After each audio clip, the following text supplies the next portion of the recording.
Society isn't just a collection of people.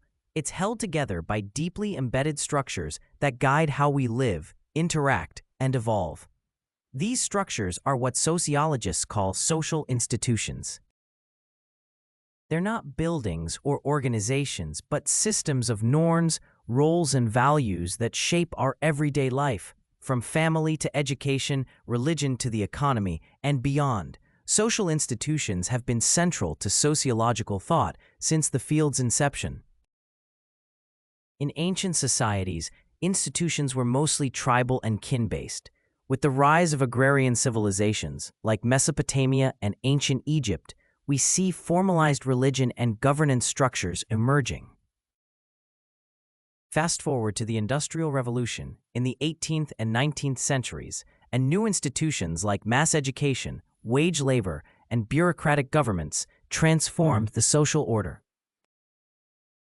Émile Durkheim saw institutions as essential for maintaining social cohesion.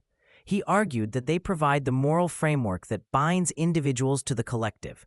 For Durkheim, institutions like religion were key in reinforcing a shared consciousness.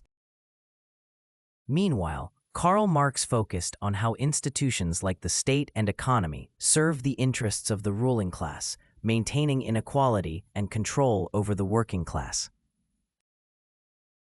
Max Weber contributed a more complex view. He examined how rationalization led to institutions becoming more bureaucratic and impersonal, especially in modern Western societies. He warned that this could result in what he called the iron cage of rationality, where individuals feel trapped by rigid structures. In today's world, contemporary sociologists continue to explore how institutions function and evolve. Anthony Giddens, for instance, emphasizes the duality of structure.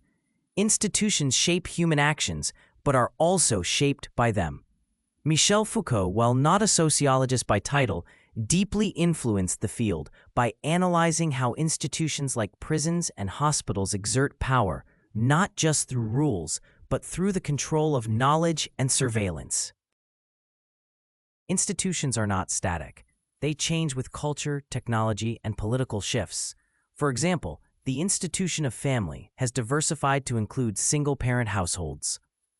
The education system has adapted to digital technologies and globalized curricula. Even religion has evolved, with increased interfaith dialogues and online spiritual communities. Institutions also intersect with issues of gender, race, and class. Feminist scholars like Judith Lorber and Patricia Hill Collins have shown how institutions can reproduce patriarchy and racism, often under the guise of neutrality or tradition. Understanding social institutions helps us decode the hidden frameworks of our lives. It reveals why certain systems feel natural, even when they're constructed and maintained by social forces. If this video helped you see society a bit more clearly, don't forget to like, share, and subscribe.